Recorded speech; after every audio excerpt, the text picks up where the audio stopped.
Hey guys, welcome to the Unleash podcast brought to you by Hidden Gen, where we talk about how to unleash your hidden potential. I'm your host, Yuri Diogenes, and we have a great episode for you today featuring Aaron Wedel. Thank you for being here today, Aaron. Hey, thanks for having me. Absolutely. Before we jump into today's topics, we would like to invite you to subscribe to this podcast on YouTube, Apple Podcasts, or Spotify. Also, you can always find this podcast in our website, hiddengen.net. And if you live in the area and you have not visited Hidden Gin yet, make sure to visit our website, hiddengin.net, and grab a free trial pass. Again, hiddengin.net. Aaron, my friend, good to see you again. Thanks for joining us today in the show. We have some really cool topics to talk about, things that I know that you dominate because you've been doing this for a long time. So I would like to jump in today and start talking about body analytics, right? Tell our audience more about what it is, body analytics. What is the main difference between doing this type of fat testing, body fat percentage, rather than doing with machines and other things, and why is more accurate? Okay. Um, like you said, body analytics started back in 2011 down in Austin, and then really kind of was something that I had picked up when I was in California, Northern California, and started right, during the kind of the CrossFit, the very beginning, or the CrossFit had just started to get going. So I really got in at a right time when a lot of businesses, smaller businesses like CrossFit, were really into data and information and the paleo, and everything just started to was changing the industry. And so started body analytics, underwater hydrostatic mobile, in a mobile setting, which was the first of its kind, really, to actually have trucks with tanks of water in them and Mm-hmm. scales, and to be able to just make it affordable, um, and convenient, and easy, just because I was able to pull up to these gyms and test their people right on site. That being said, why I got into it, I became a believer, really. Just, I'd heard about underwater testing just growing up, and really it was kind of, it's considered the gold standard. Some would argue other methods may be, but when it comes down to it, if you look at if you look at hydrostatic weighing, it is the only method really that weighs anything. If you get in a tank of water, and the density of water and the temperature and everything being consistent, um, will always be that consistency. So if you keep the water, it's not salt water, it's just regular tap water at a certain temperature, then the human body is pretty consistent as well. When you consider lean mass, and organs, muscle, tissue, uh, fat, subcutaneous fat, visceral Mm-hmm. fat, and then air and water. Um, you can actually separate all of those by being in water, and taking out certain variables like air. Um, when you when you go into the water itself and you submerge yourself, you can, um, uh, more or less, the buoyancy of how much you weigh underwater when you take the air out, gives us a really good understanding of how much lean mass you have, because we're weighing it by you going down. The fat is kind of pulling you up. It weighs a certain amount, and then we now have come up with a way to assume that anything that's not measurable underwater would be water, which is how much water you're carrying, which is a big factor that a lot of people haven't really taken into consideration. It's really hard to measure water, but we're able to do that now, and we can separate the three. Um, so And this is considered the most accurate test when even when we compare to those other that we do in the machine holding those things. And yeah, yeah, there yeah. is always a discrepancy between those, right? Well, every and I'll be the first to say every method has its degree of error. Hmm. Nothing's going to be 100% unless you go get an autopsy. uh, but we're not, at the end of the day, what we want to do is to be as consistent and as accurate as possible under try to be under the same conditions. That being said, you've got methods that will, like bioelectric impedance that, you know, you get on a scale and it shoots a signal through you, and then it comes back, and there's a lot of variables that come into play with that you just can't control as well. So, not putting it down or anything like that. Everybody, has their methods, but is it going to be the same as hydro? Probably not. Because hydro, when you're doing it, you want to be apples to apples, not apples to oranges. So, you've got different methods. I've also incorporated the Fit 3D, which is a scanner, but Yeah, the hydro, we're gonna talk about that later on. But I, the Hydra is something that I would like to start it with first because it's already well known, established. As you said, you've been doing this for quite some time, and you have a very loyal clientele, and you visit many gyms. People appreciate the work you do. One of the things that I always want to ask you this: what is your take on the accuracy, the hydro, and the caliper? Because the caliper is also very accurate, right? Because you are literally measuring the body fat there with the caliper. so well, the difference between hydrostatic and let's use calipers for example, is that you can't pinch subcutaneous or visceral fat. So you can pitch subcutaneous fat, what's on the outside, but there's no way to know how much is on the inside and by the organs and everything else. So those can there can be a degree of error if you were to put calipers and hydro side by side. Mm. Whether or not you come up with something that's close or you come up with something that's 10% difference, depends on the person doing the testing and Yeah. how it's done. And so, if it's done under the same conditions, it could be something where it's still creating a baseline, whether you're using hydro or calipers, you still want to create some form of starting point.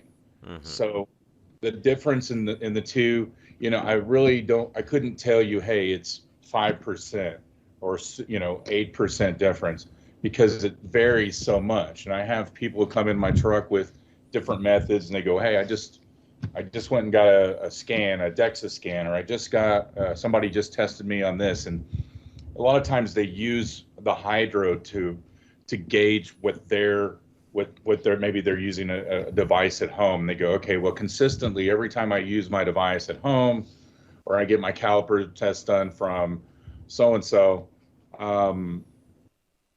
it's 8% difference. Yeah. So then they use that and they go, okay, well, we know it's 8% every time. Every time I come and get hydro tested, it's a difference. So they just kind of they will use the hydrostatic as a means to gauge the accuracy which they're using if they're unable to do the hydro and they've just got something more convenient at their home or at their local gym or whatever. But As usually when you use those methods like that little scale that you can purchase and you have at home, very easy to do, they usually give you more than you have. I've noticed that because I remember that I've done a hydro with you in the past, and my scale was way higher than the hydro.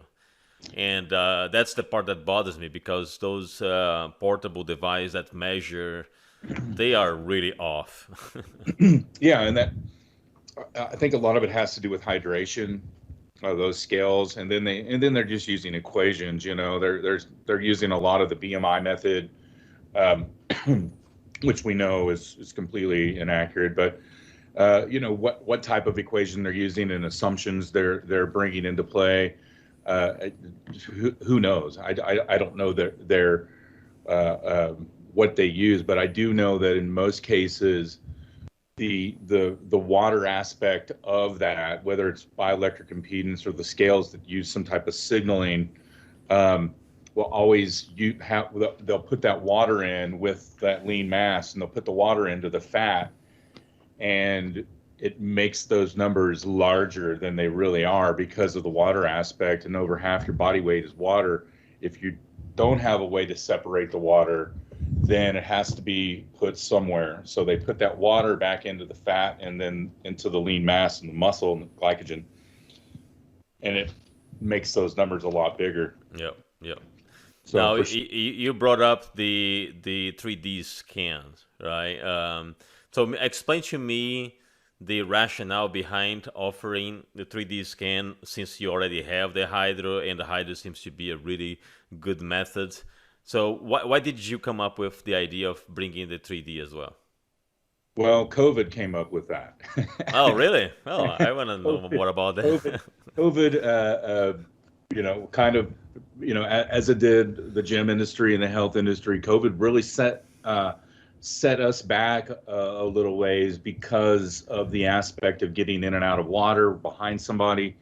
Um, Social COVID distance. Yeah. really, it kind of it wasn't at the time, like with every other gym or wellness center. COVID did play a big role in a mind shift, and in a way that you had to be very creative. And so I I had been looking at the Fit 3D for a while and waiting for the technology to kind of get there. And somebody,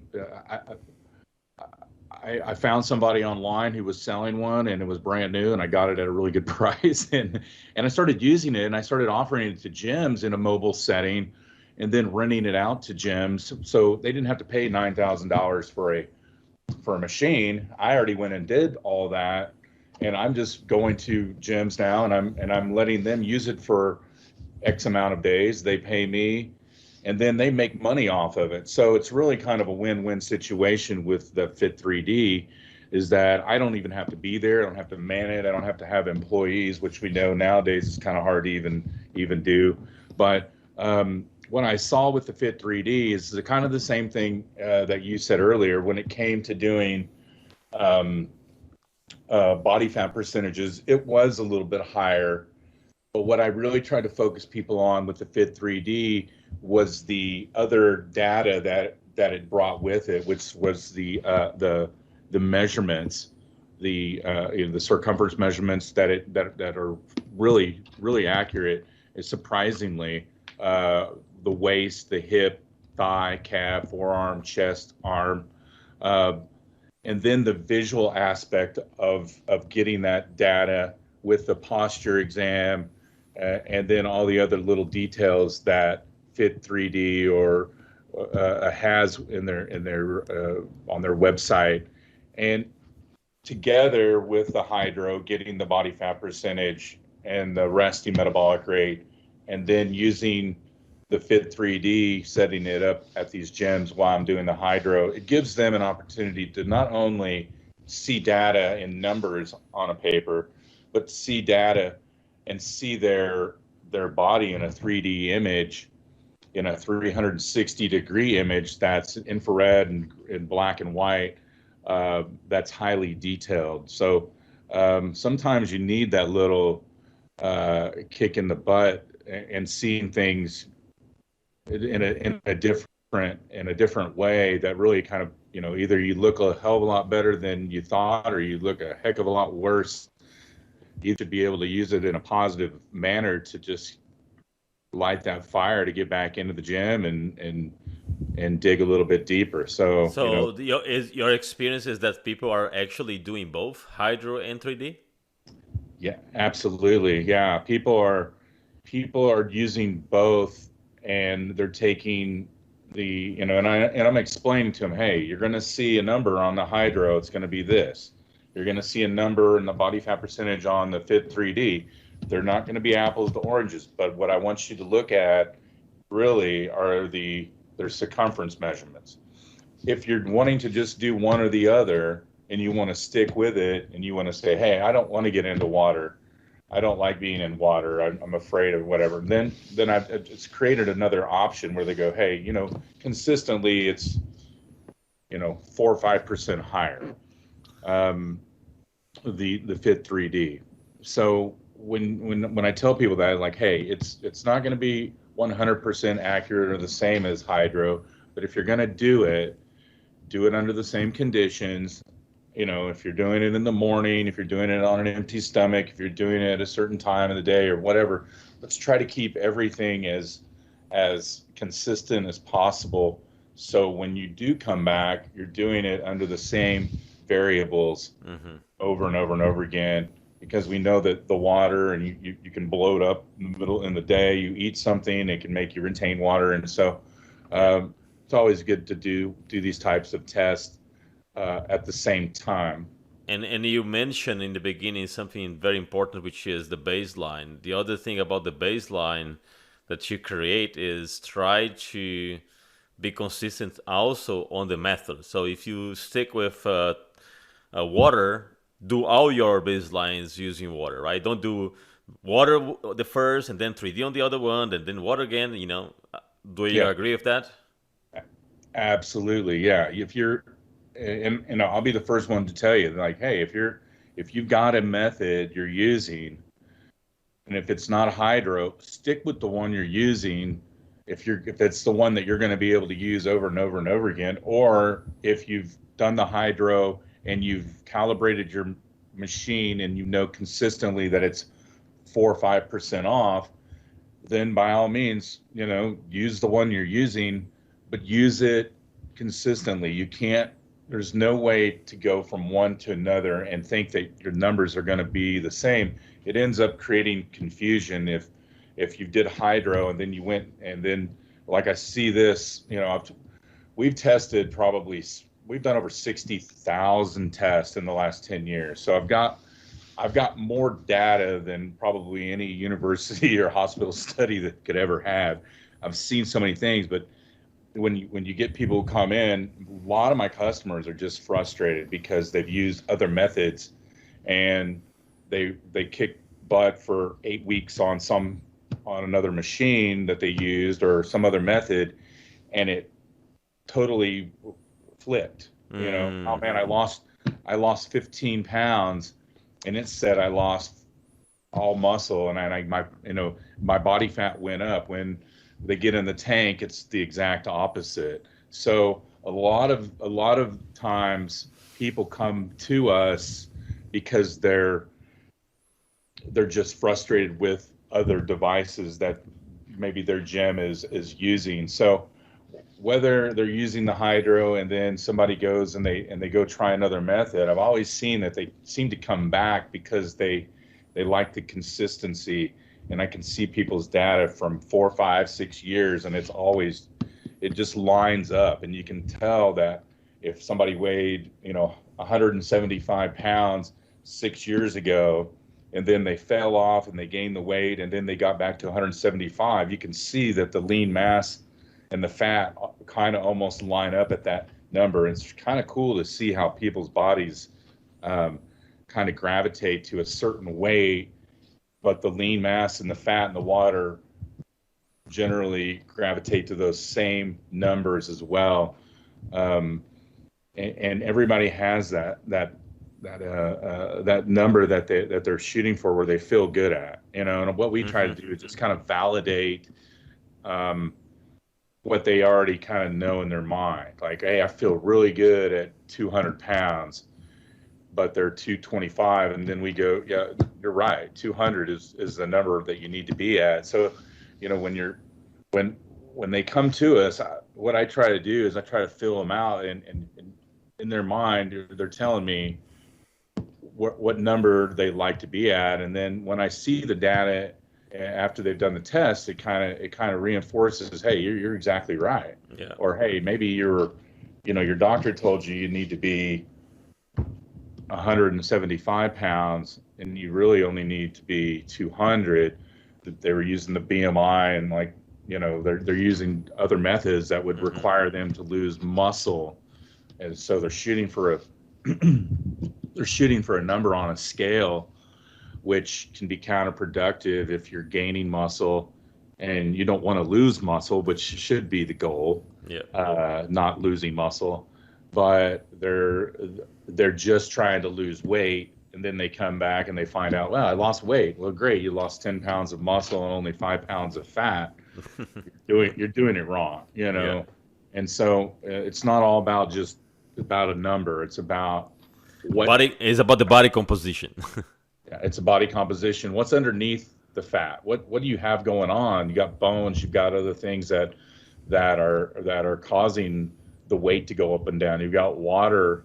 The water aspect is huge, and we just were able to come up with a way to measure that in the last year or so, and it kind of changed the way I even looked at um, uh, uh, the body composition, because it kind of shocked me when I started pulling the water out of the muscle and the fat, and just, wow, the numbers are a lot lower. The lean mass numbers and the fat numbers are a lot lower.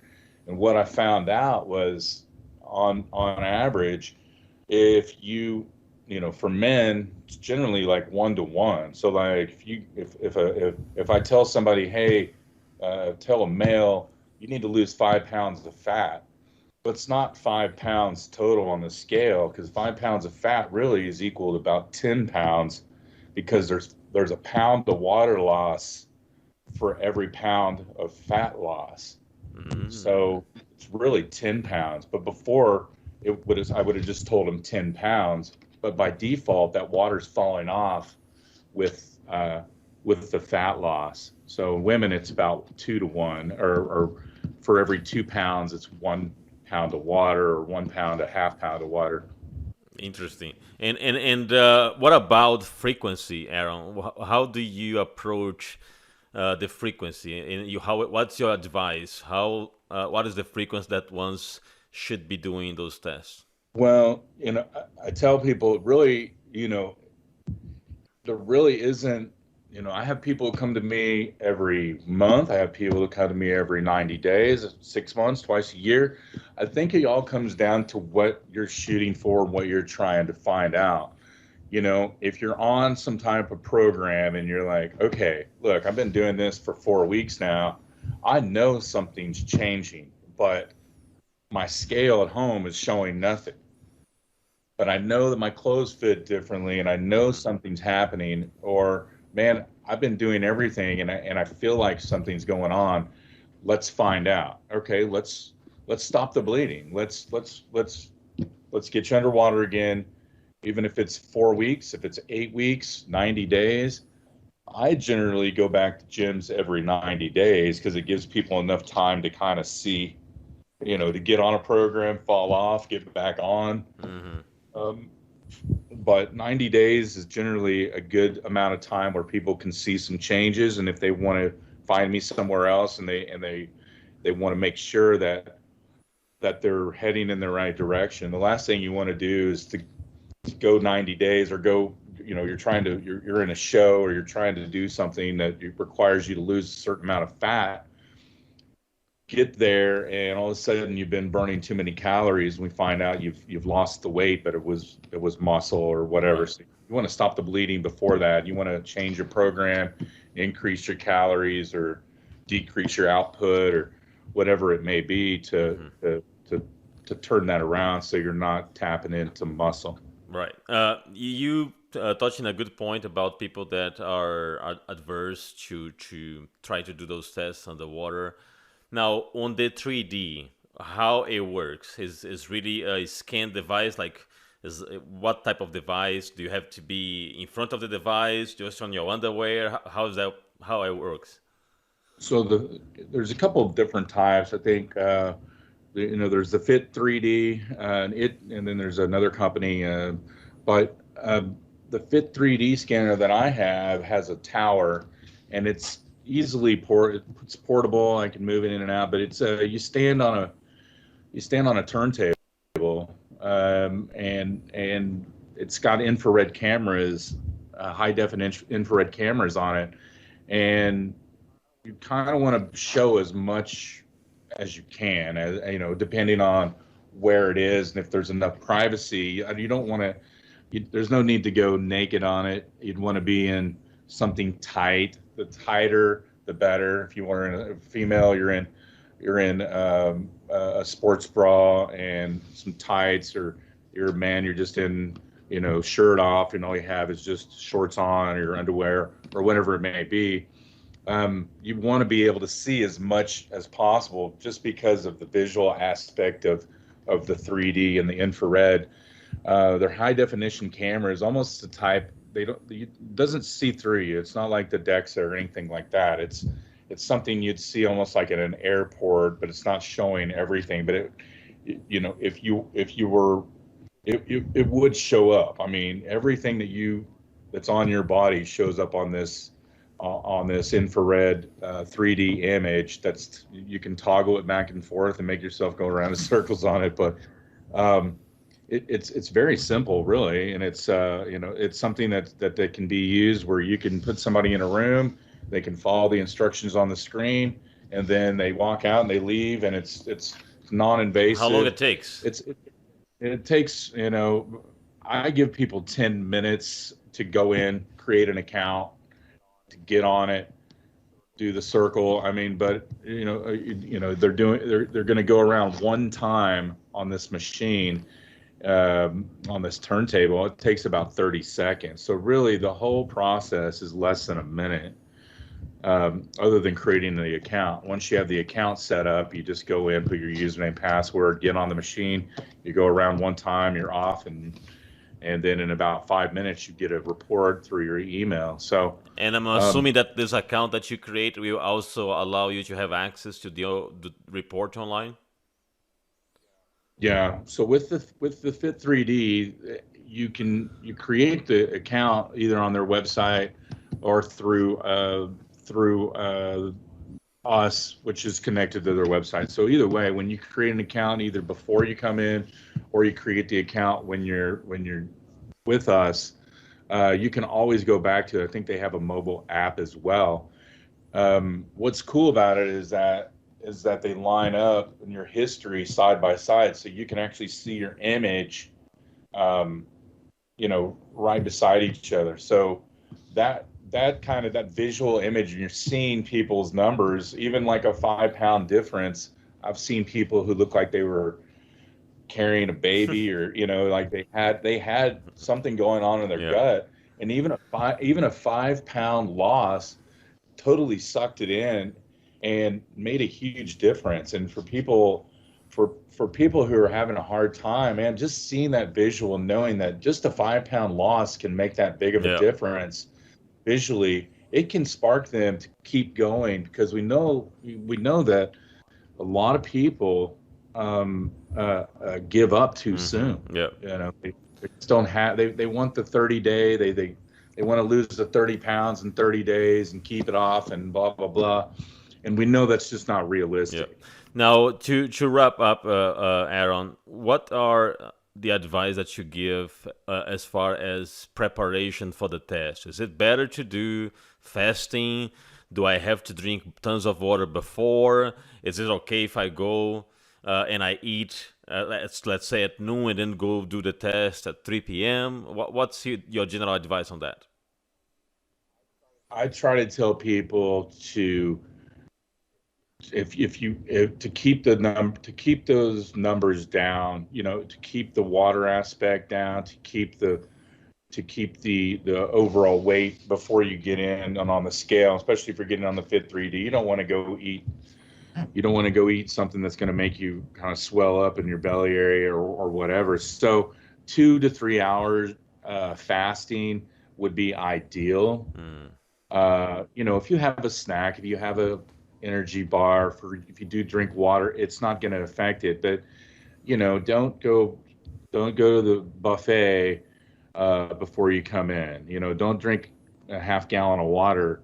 That's 4 extra pounds or more that you're just adding. Underwater, it's not that big of a difference, but like I said, we want to make things to where on a consistent basis that you've done it before. You don't want to come in on an empty stomach at 7 a.m. and say, "Hey, I fasted all night. Let's test." And then the next time you come in, and it's 6 o'clock in the afternoon, you've eaten 3 times. They're being inconsistent with the way that you're getting tested. Yeah, even the conditions for each test you recommend to be very similar. That's very important too. Yep, I think that if you can keep all the variables the same, even the water temperature, we try to keep it the same. If it goes up or down, it can change, and our formulas change a little bit with that. But there's some things that are just assumed, and with any method, you've got to be able to take out as many variables as possible, and only be able to measure what you see and what's measurable, and what you can control. Underwater, you can't control if somebody ate a bean burrito or something. If all of a sudden they're gassy on the inside. I have no way to know what that's going to show up as. So you'd want to not come in if you were going to eat something that was going to make you real gassy. So that would be the only difference. All right, Aaron, this was very enlightening. I really appreciate your time. I think it gave you a lot of insights about both tests, and give options to people to decide which one will do, or even do both. So that was a great conversation. Thank you very much for your time. Hey, thank you, sir. Appreciate you. All right, everyone. Thank you very much for joining another podcast, and stay tuned. We have much more to come.